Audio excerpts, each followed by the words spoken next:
Chapter 2 Saul is disobedient. Saul had reigned 1 year, and when he had reigned 2 years over Israel, he chose for himself 3,000 men of Israel. 2,000 men were with him in Michmash and in the mountains of Bethel, and 1,000 men were with his son, Jonathan, in Gibeah of Benjamin. The rest of the people Saul sent away, every man to his tent. Saul's son Jonathan attacked the garrison of the Philistines that was in Geba, and the Philistines heard of it. Then Saul blew the trumpet throughout all the land, saying, "Let the Hebrews hear." Now all Israel heard it said that Saul was the one who had attacked a garrison of the Philistines, and that Israel had become an abomination to the Philistines. Then the people were called together to Saul at Gilgal. Therefore, the Philistines gathered to fight with Israel, 30,000 chariots and 6,000 horsemen, and people as the sand, which is on the seashore in multitude. They came up and encamped in Michmash, to the east of Bethaven. When the men of Israel saw that they were in danger, for the people were distressed, then the people hid in caves, in thickets, in rocks, in holes, and in pits, and some of the Hebrews crossed over the Jordan to the land of Gad and Gilead. As for Saul, he was still in Gilgal, and all the people followed him trembling. Then he waited 7 days, according to the time set by Samuel to come to Gilgal, and the people were scattered from him. Therefore Saul said, "Bring a burnt offering and peace offering here to me." Then he offered the burnt offering. As soon as he had finished presenting the burnt offering, Samuel came, and Saul went out to meet him, that he might greet him. Samuel said, "What have you done?" Saul said, "When I saw that the people were scattered from me, and that you did not come within the days appointed, and that all the Philistines gathered at Michmash, then I said, the Philistines will now come down on me at Gilgal, and I have not made supplication to the Lord. Therefore I felt compelled, and offered a burnt offering." 1 Samuel 13 verses 5 to 12. Samuel said to Saul, "You have done foolishly. You have not kept the commandment of the Lord your God, which he commanded you. For now, the Lord would have established your kingdom over Israel forever, but now your kingdom will not continue. The Lord has sought for himself a man after his own heart, and the Lord has commanded him to be commander over his people, because you have not kept what the Lord commanded you." 1 Samuel 13 verses 13 and 14. Then Samuel left Gilgal and went to Gibeah of Benjamin. Saul numbered the people present with him, and out of 3,000 men, he had about 600. 1 Samuel 13 verse 15. The one sin that cost Saul's kingdom was disobedience. Many times, Saul will continue to disobey the Lord and later learn that to obey is better than sacrifice. 1 Samuel 15 verse 22. Saul, Jonathan, and the people present with them remained in Gibeah of Benjamin. However, the Philistines encamped in Michmash. Then raiders came out of the camp of the Philistines in 3 companies. One company turned onto the road to Ophrah, to the land of Shual, another company turned to the road to Beth-horon, and another company turned to the road of the order that overlooks the valley of Zeboim toward the wilderness. Now there was no blacksmith to be found throughout all the land of Israel, for the Philistines said, "Lest the Hebrew people make swords or spears." Therefore, all the Israelites would go down to the Philistines to sharpen each man's plowshare, his mattock, his axe, and his sickle, and the charge for a sharpening was a pim, about 2/3 of a shekel, and to set the points of the goads. Therefore, it came about, on the day of battle, that there was neither sword nor spear found in the hand of any of the people who were with Saul and Jonathan. Only Saul and Jonathan had weapons, and the garrison of the Philistines went out to the pass of Michmash. 1 Samuel 13 verses 16 to 23. One day Jonathan said to the young man who bore his armor, "Come, and let us go over to the Philistines' garrison that is on the other side." But he did not tell his father. Saul was sitting in the outskirts of Gibeah under a pomegranate tree, which is in Migron. The people who were with him were the 600 men. Ahijah the son of Ahitub, Ichabod's brother, the son of Phinehas, the son of Eli, the Lord's priest in Shiloh, was wearing an ephod. But the people did not know that Jonathan had gone. Between the passes, by which Jonathan sought to go over to the Philistines' garrison, there was a sharp rock on one side and a sharp rock on the other side. The front of one faced northward opposite Michmash, and the other southward opposite Gibeah. Then Jonathan said to the young man who bore his armor, "Come, let us go over to the garrison of these uncircumcised. It may be that the Lord will work for us. For nothing restrains the Lord from saving by many or by few." So his armor-bearer said to him, "Do all that is in your heart." "Go then, here I am with you according to your heart." Then Jonathan said, "Very well, let us cross over to these men, and we will show ourselves to them. If they say thus to us, 'Wait until we come to you,' then we will stand still in our place and not go up to them. But if they say thus, 'Come up to us,' then we will go up, for the Lord has delivered them into our hand, and this will be a sign to us." 1 Samuel 14 verses 1 to 11.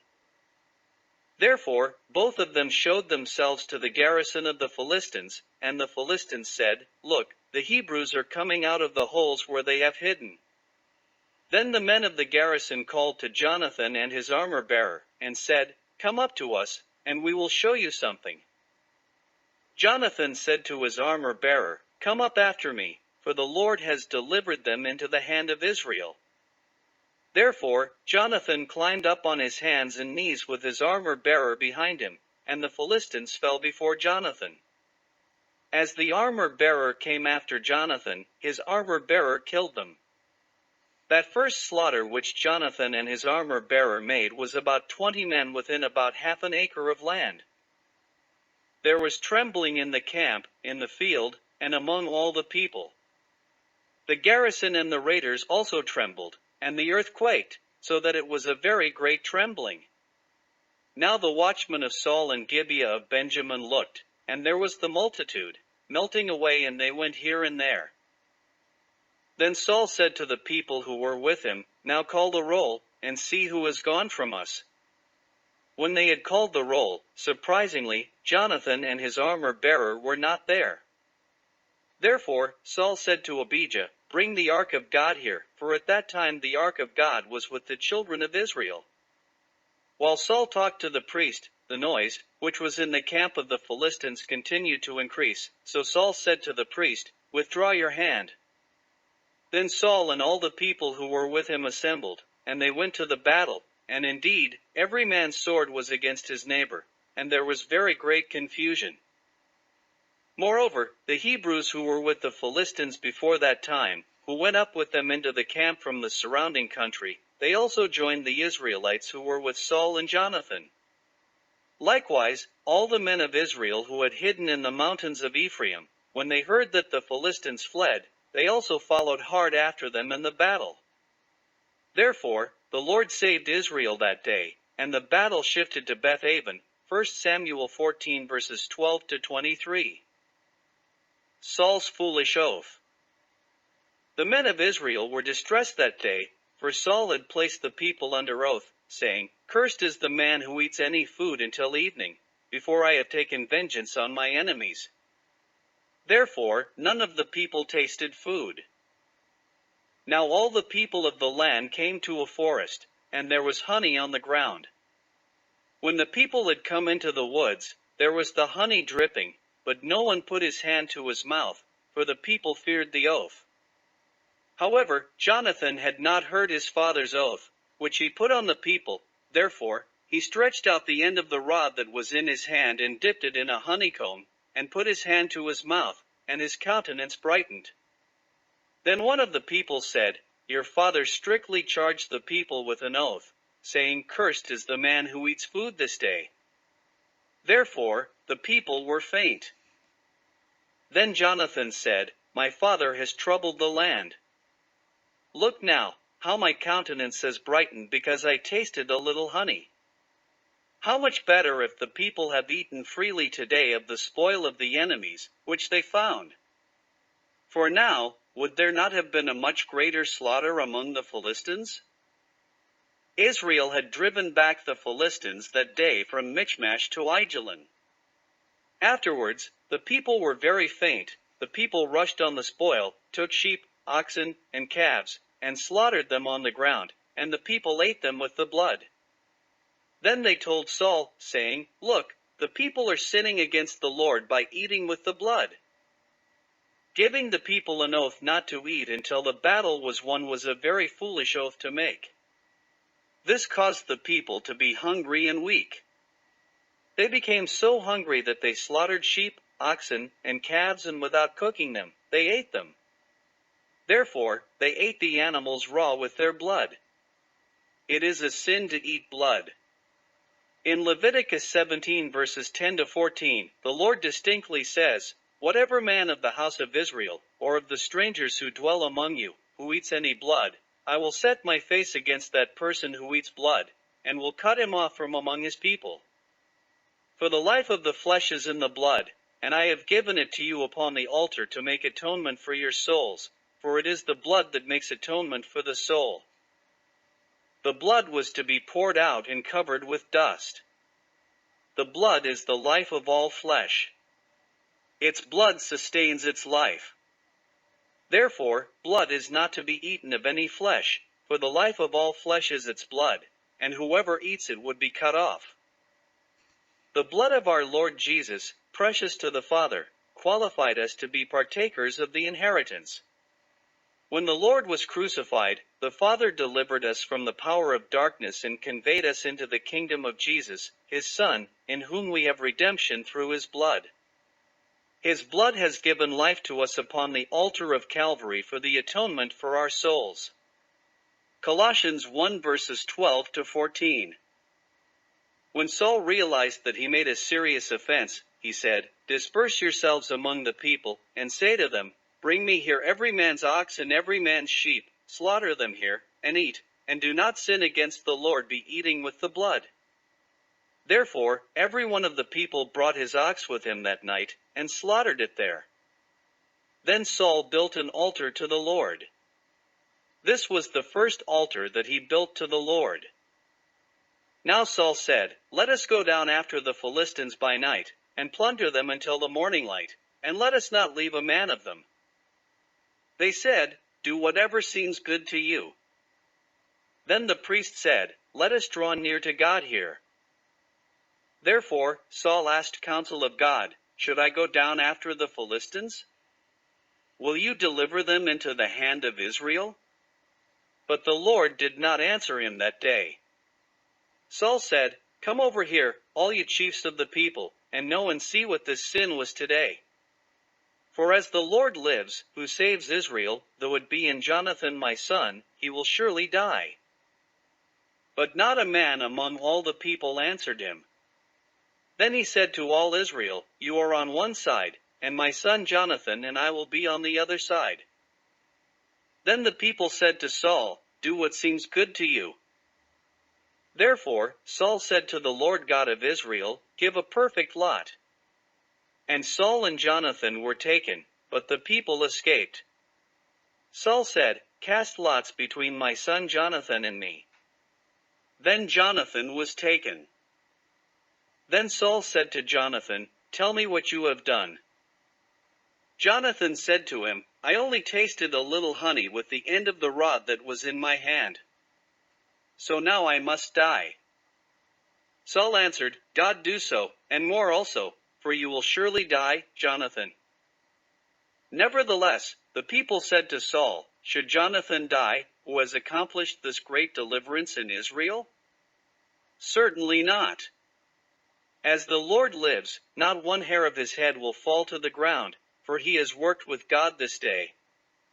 Therefore, the people rescued Jonathan, and he did not die.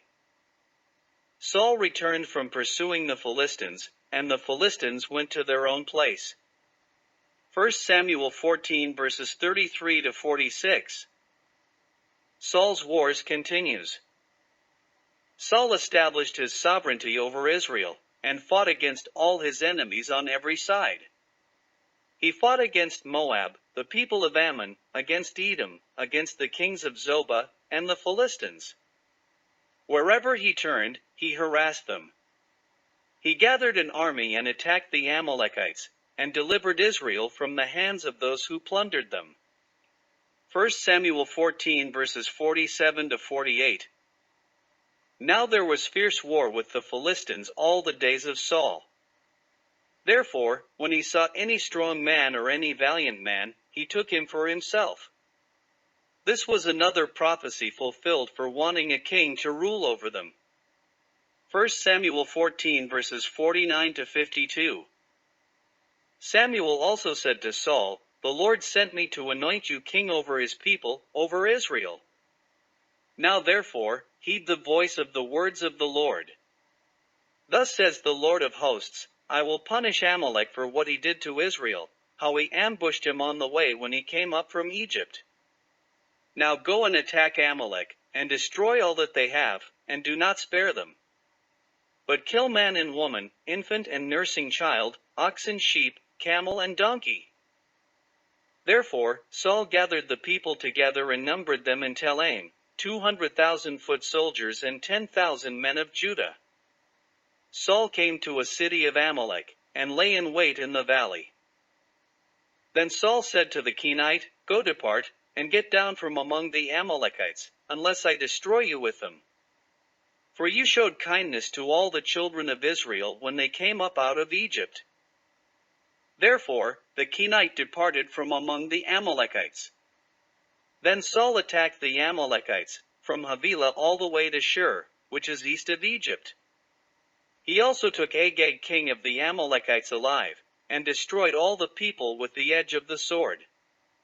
However, Saul and the people spared Agag and the best of the sheep, oxen, fatlings, lambs, and all that was good, and were unwilling to destroy them.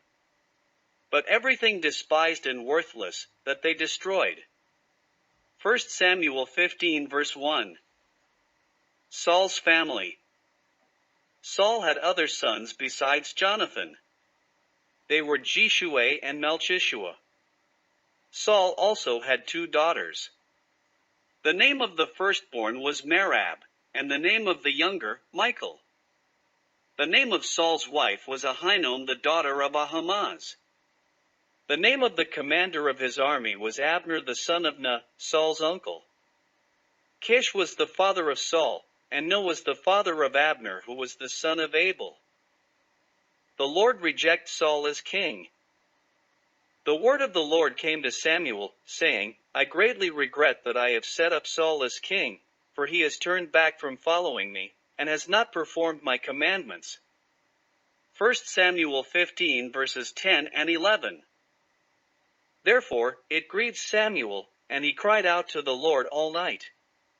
So, when Samuel rose early in the morning to meet Saul, it was told Samuel, saying, "Saul went to Carmel, and indeed, he set up a monument for himself, and he has gone on around, passed by, and gone down to Gilgal." Then Samuel went to Saul, and Saul said to him, "Blessed are you of the Lord.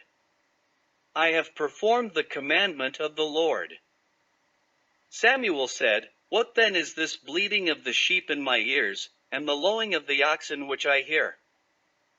Saul said, "They have brought them from the Amalekites, for the people spared the best of the sheep and the oxen, to sacrifice to the Lord your God, and the rest we have destroyed." Then Samuel said to Saul, "Be quiet, and I will tell you what the Lord said to me last night." Saul said to him, "Speak on." Therefore Samuel said, "When you were little in your own eyes, were you not head of the tribes of Israel? Did not the Lord anoint you king over Israel? Now the Lord sent you on a mission, and said, 'Go, destroy the sinners, the Amalekites, and fight against them until they are consumed.' Why then did you not obey the voice of the Lord? Why did you swoop down on the spoil, and do evil in the sight of the Lord?" Saul said to Samuel, "But I have obeyed the voice of the Lord, and gone on the mission on which the Lord sent me, and brought back Agag king of Amalek. I have destroyed the Amalekites, But the people took of the plunder, sheep and oxen, the best of the things which should have been totally destroyed, to sacrifice to the Lord your God in Gilgal. Therefore Samuel said, Has the Lord as great delight in burnt offerings and sacrifices, as in obeying the voice of the Lord? Behold, to obey is better than sacrifice, and to heed is better than the fat of rams, for rebellion is as the sin of witchcraft, and stubbornness is as iniquity and idolatry. Because you have rejected the word of the Lord, he also has rejected you from being king. 1 Samuel 15 verses 11 to 23. Then Saul said to Samuel, I have sinned, for I have transgressed the commandment of the Lord in your words, because I feared the people and obeyed their voice. Now therefore, please pardon my sin, and return with me, that I may worship the Lord. 1 Samuel 15 verse 24. If we fear man more than we fear the Lord, this can truly get us into trouble with the Lord. He is the one we should fear. It is not the kind of fear of being scared, but the fear of respect, love, and wanting to do nothing else but to please and obey him. I, even I, am he who comforts you. Who are you that you should be afraid of a man who will die, and you forget the Lord your Maker? Isaiah 51 verses 12 and 13. Even so, Samuel said to Saul, I will not return with you, for you have rejected the word of the Lord, and the Lord has rejected you from being king over Israel. Therefore, as Samuel turned around to go away, Saul seized the edge of his robe, and it tore. So Samuel said to him, The Lord has torn the kingdom of Israel from you today, and has given it to a neighbor of yours, who is better than you, and also the strength of Israel will not lie nor relent, for he is not a man that he should relent. 1 Samuel 15 verses 25 to 29. Then Saul said, I have sinned, yet honor me now, please before the elders of my people and before Israel, and return with me, that I may worship the Lord your God. Therefore Samuel turned back after Saul, and Saul worshipped the Lord. Then Samuel said, Bring Agag king to the Amalekites here to me. Agag came to him cautiously, and said, Surely the bitterness of death is past.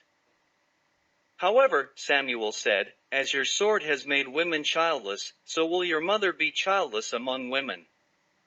Then Samuel hacked Agag in pieces before the Lord in Gilgal. Then Samuel went to Ramah, and Saul went up to his house at Gibeah of Saul. Therefore Samuel went no more to see Saul until the day of his death. Nevertheless, Samuel mourned for Saul, and the Lord regretted that he had made Saul king over Israel. 1 Samuel 15 verses 30 to 35. Thank you for listening to Chapter 2 of the book, The Kings of Israel, taken from the book series It's All About Worship and To Whom You Worship by Doris N. Whaley Smith. The complete book in whole can be purchased on Amazon.com.